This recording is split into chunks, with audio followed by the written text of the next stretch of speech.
Bootstrap4 এর এই video টিউটোরিয়ালে আপনাদের সবাইকে স্বাগতম জানাচ্ছি। আমি আনিসুল ইসলাম। এই ভিডিও টিউটোরিয়ালে আমি আলোচনা করব Bootstrap4 এর টেক্সট এবং ফন্ট রিলেটেড ক্লাসগুলো সম্পর্কে। ইতিমধ্যেই আপনারা যা যা শিখেছেন তার একটি লিস্ট এখানে আপনারা দেখতে পাচ্ছেন। আপনারা শিখে নিয়েছেন কিভাবে Bootstrap4 আপনাদের প্রজেক্টে অ্যাড করতে হয়। কন্টেইনার এবং গ্রিড এর ব্যবহার আপনারা দেখেছেন। আপনারা শিখে নিয়েছেন কিভাবে Bootstrap4 এর কালার্স ব্যবহার করতে হয় এবং মার্জিন প্যাডিং এর ব্যবহারও শিখে নিয়েছেন। এছাড়াও আমি আলোচনা করেছি কিভাবে Bootstrap4 এর বর্ডার ব্যবহার করতে হয়, কিভাবে ইমেজকে রেসপন্সিভ, সেন্টার এবং সার্কেল করতে হয়।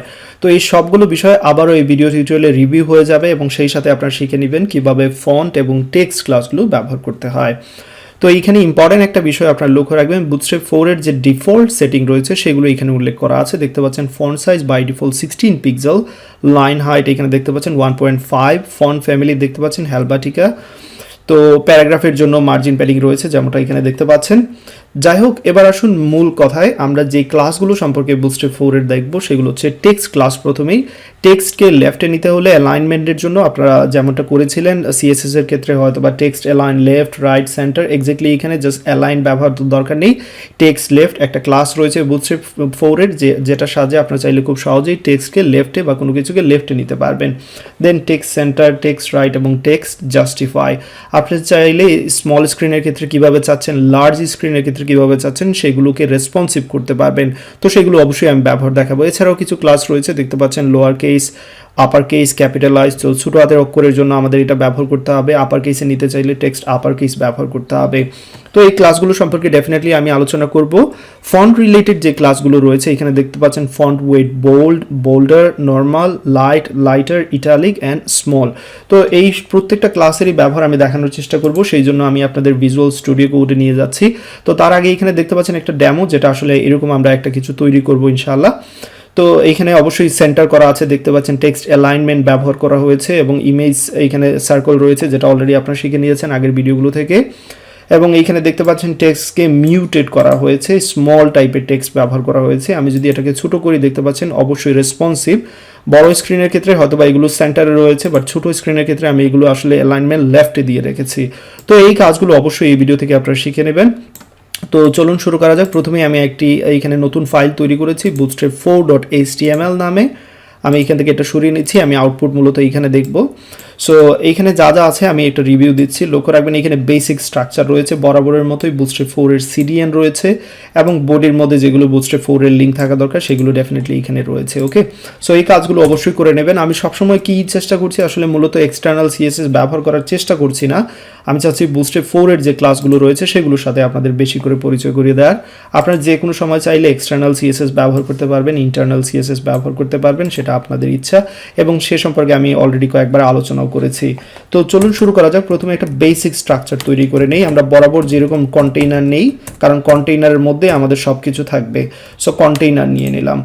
এবার যে কাজটা করব, এই কন্টেইনারের মধ্যে প্রথমে আমি একটা হেডার ট্যাগ নিব এবং তারপর যেটা করব এখানে মেইন ট্যাগ নিচ্ছি, যার মধ্যে মূলত বডি থাকবে এবং সবার শেষে চাইলে এখানে ফুটারও নিতে পারি, যদিও ফুটার আমরা ব্যবহার করব না, তারপরে নিয়ে নিচ্ছি। ওকে, সো এখানে ফুটার যে ট্যাগটা আছে সেইটা নিলাম।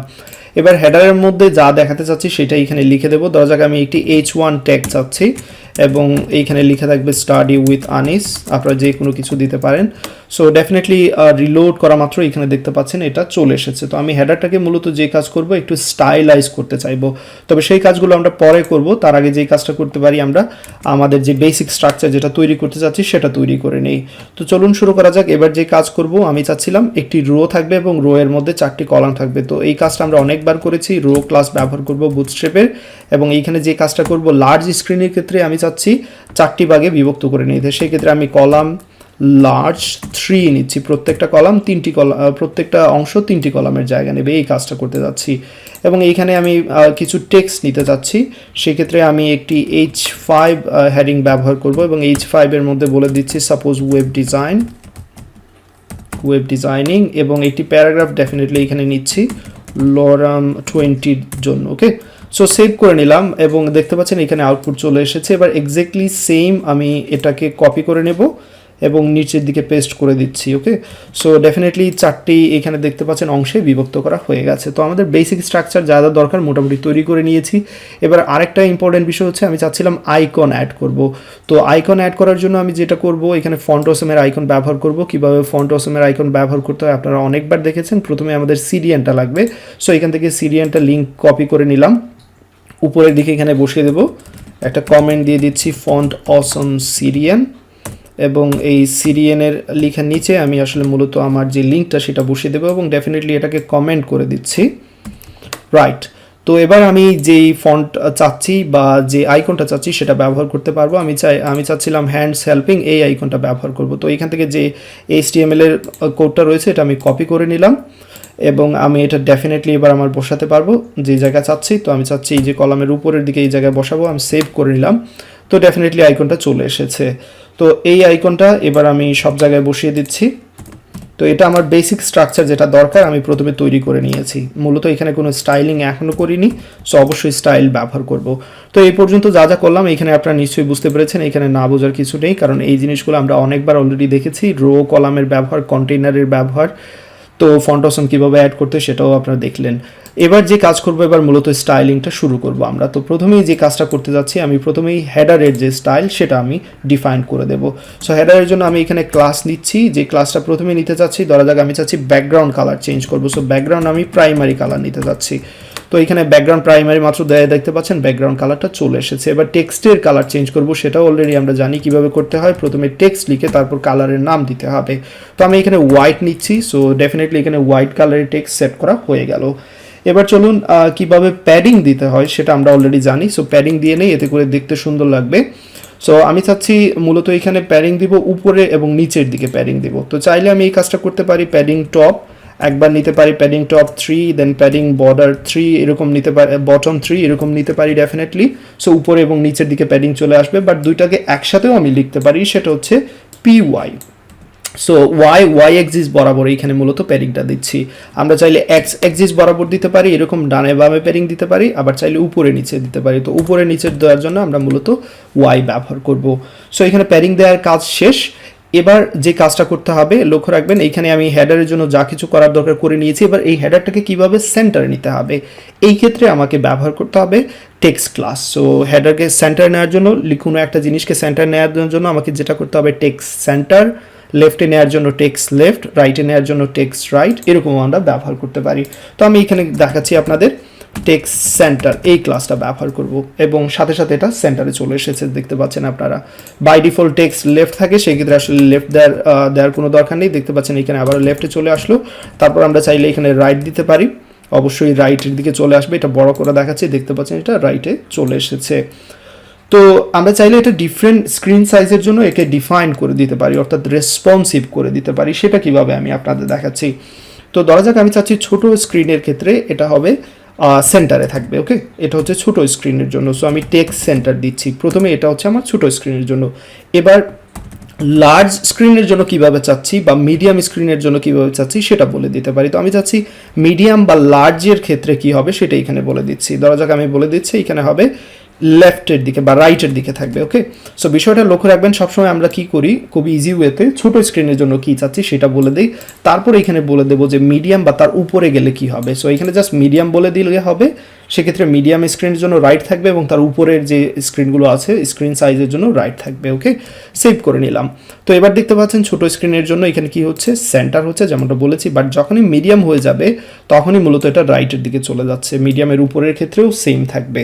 ওকে, সো আশা করি এখানে টেক্সট মিডিয়াম এই বিষয়টা এখানে বুঝতে পেরেছেন, কিভাবে টেক্সটকে রেসপন্সিভ করতে হয়, অর্থাৎ বিভিন্ন স্ক্রিন সাইজের জন্য অ্যালাইনমেন্টটা লেফট রাইট সেন্টার এগুলো নির্ধারণ করে দিতে হয়, সেটা আপনারা এখান থেকে শিখে নিলেন। তো যাই হোক, এটাকে আমি মূলত সেন্টারেই রাখবো যেমনটা চাচ্ছিলাম। সো এখানে সেন্টার দেওয়া হয়ে গেল। এবার চলুন একটু ভিতরের দিকে ডিজাইন করি। আমাদের এইখানে হেডিংয়ের জন্য যা ডিজাইন করা দরকার আমি করে নিয়েছি। এবার মূলত এখানে আমি ডিজাইন করব যেটা রয়েছে এই যে রো এর মধ্যে যা কিছু আছে।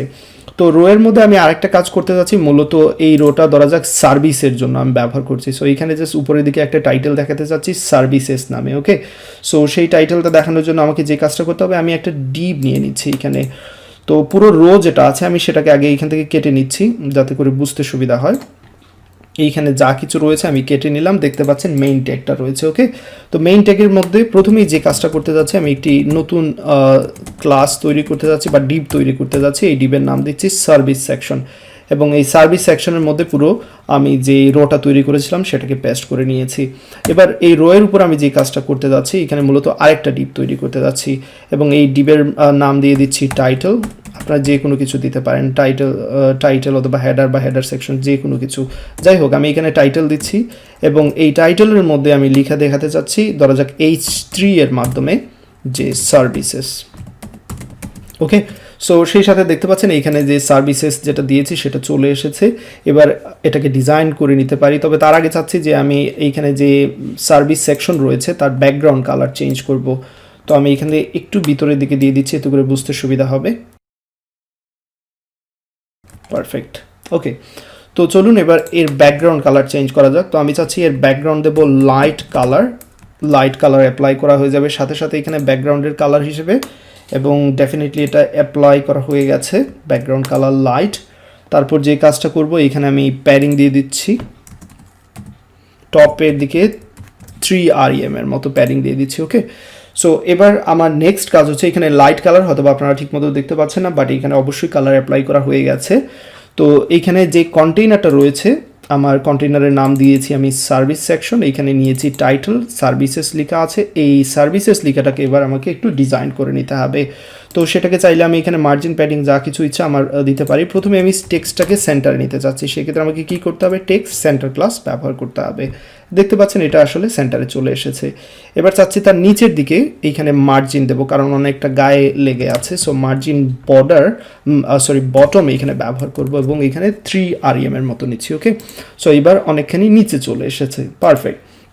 এবার চলুন H3 এর যে এইখানে রয়েছে সার্ভিসেস, এই লেখাটাকে কিভাবে একটু বোল্ড করতে হয় সেটা আমরা শিখে নেই।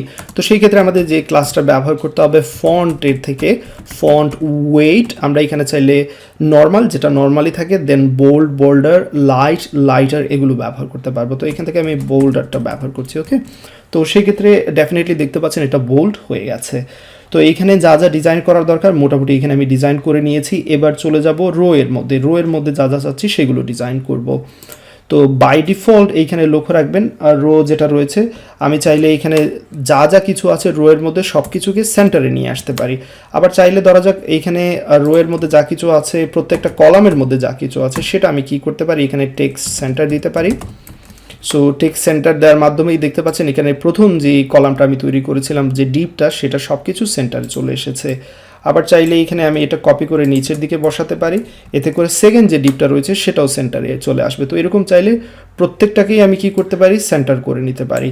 কিন্তু এই কাজটা আমি তো একবারেই করতে পারতাম রো এর মধ্যে, তাই না? সো সেই কাজটা আমি এখানে করে নিচ্ছি, টেক্সট সেন্টার, পারফেক্ট। তো এবার রোয়ের যে টেক্সটগুলো রয়েছে, প্রত্যেকটা ডিবের মধ্যে যে টেক্সটগুলো রয়েছে সবগুলো মূলত সেন্টারে চলে এসেছে। আমরা চাইলে এবার কি করতে পারি, এটাকে রেসপন্সিভ করতে পারি। ডেফিনেটলি আমরা চাইলে এরকম করতে পারি যে স্মল ডিভাইসের জন্য কি থাকবে, লেফটে থাকবে, এবং অন্যান্য সকল ডিভাইসের জন্য কি হবে, মিডিয়াম বা মিডিয়ামের উপরের সব ডিভাইসের জন্য সেন্টারে চলে আসবে। তো এখানে সেটা আমরা ডিফাইন করে দিতে পারি। সো দেখতে পাচ্ছেন এবার স্মল স্ক্রিনের ক্ষেত্রে এটা লেফটে রয়েছে, বাট যখনই মিডিয়াম স্ক্রিনে চলে যাবে বা তার চেয়ে বড় স্ক্রিনে চলে যাবে, এগুলো সবগুলো কোথায় চলে আসবে, সেন্টারে চলে আসবে, দেখতে পাচ্ছেন। ওকে, সো অ্যালাইনমেন্টটা সেন্টার হয়ে গেছে। তো চাইলে এখানে আবার মিডিয়াম স্ক্রিনের জন্য আমরা সেট করে দিতে পারতাম। মিডিয়াম স্ক্রিনের জন্য প্রত্যেকটা ডিপ মূলত 6টি কলামের জায়গা নেবে, সেটা আমরা এখানে বলে দিতে পারি, এতে করে দেখতে সুন্দর লাগবে। সো কলাম মিডিয়াম এখানে 6 দিয়ে দিচ্ছি প্রত্যেকটি ডিপের জন্য, পারফেক্ট, সেভ করে নিলাম। তো এখানে রোয়ের ডিজাইনিংয়ের জন্য আমাদের যতটুকু করার দরকার আমরা রোকে ডিজাইন করে নিয়েছি। এবার চলুন কলামের যে সাইজগুলো সেগুলো আমরা ডিফাইন করে দিয়েছি। যেটা করব মূলত এখানে যে ইমেজ রয়েছে, আইকনটা রয়েছে, আইকনকে একটু এখানে ডিজাইন করে নিই এবার। সো আইকনের ক্ষেত্রে প্রথমেই যে কাজটা আমি করতে যাচ্ছি, আপনারা লক্ষ্য রাখবেন আইকনের ব্যাকগ্রাউন্ডটা আমি চেঞ্জ করে দেবো। সো আইকনের ব্যাকগ্রাউন্ড এখানে দিয়ে দিচ্ছি ব্যাকগ্রাউন্ড প্রাইমারি, এবং ডেফিনেটলি দেখতে পাচ্ছেন এখানে প্রাইমারি কালারটা সেট করা হয়ে গেছে। তো একটু বড় করে নিচ্ছি, সেক্ষেত্রে আমাকে এখানে প্যাডিং দিয়ে দিতে হবে, আমি 2 এর মতো এখানে প্যাডিং দিয়ে দিচ্ছি। এবার আপনারা নিশ্চয়ই দেখতে পাচ্ছেন। তো আইকনটাকে চাইলে আমরা বড় করতে পারবো, সেটা কিভাবে, FA লিখে এখানে 2x 3x এরকম ভ্যালুগুলো ব্যবহার করতে পারবো। এবার দেখতে পাচ্ছেন আইকনটা বড় হয়ে গেছে। তো চলুন এবার যে কাজটা করি, আইকনের ভিতরের যে কালারটা রয়েছে, মূলত আইকনের যে কালারটা রয়েছে সেটা চেঞ্জ করি। সেক্ষেত্রে আমাকে টেক্সট হোয়াইট ব্যবহার করতে হবে। আমি চাইলে অন্যান্য কালারের নাম দিতে পারি, বাট আমি চাচ্ছি এখানে কি হবে, হোয়াইট কালার হবে, সেই জন্য এখানে হোয়াইট ব্যবহার করেছি। ওকে, তো এবার আর কি এখানে করা যায়, আমরা চাইলে এই আইকনটাকে সার্কেল করে নিতে পারি। সেই জন্য যে ক্লাসটা রয়েছে সেটা অলরেডি আপনারা দেখেছেন, রাউন্ডেড সার্কেল ক্লাস। ওকে, তো এবার দেখতে পাচ্ছেন এটা সার্কেল করা হয়ে গেছে। এবার যে কাজটা করতে পারি, অবশ্যই এখান থেকে আইকন থেকে নিচের দিকে লেখাটার একটু গ্যাপ সৃষ্টি করতে পারি। সেই জন্য এখানে মার্জিন বটম 3 এর মতো দিতে পারি। ওকে, সো আশা করি এতটুকু নিশ্চয়ই আপনারা করে নিয়েছেন। এবার এক্স্যাক্টলি সেম কাজটা অনেকের জন্য করতে হবে, তাই আমি এখান থেকে যে কাজটা করব, মূলত এই ক্লাসগুলো চাইলে কপি করে নিয়ে আমি বসিয়ে দিতে পারি, অথবা চাইলে পুরো কাজটা যেহেতু সিমিলার টাইপের, সেক্ষেত্রে পুরোটা আমি সিলেক্ট করে নিলাম। এবার সবার বেলা এটা আমি এখানে পেস্ট করে দিচ্ছি।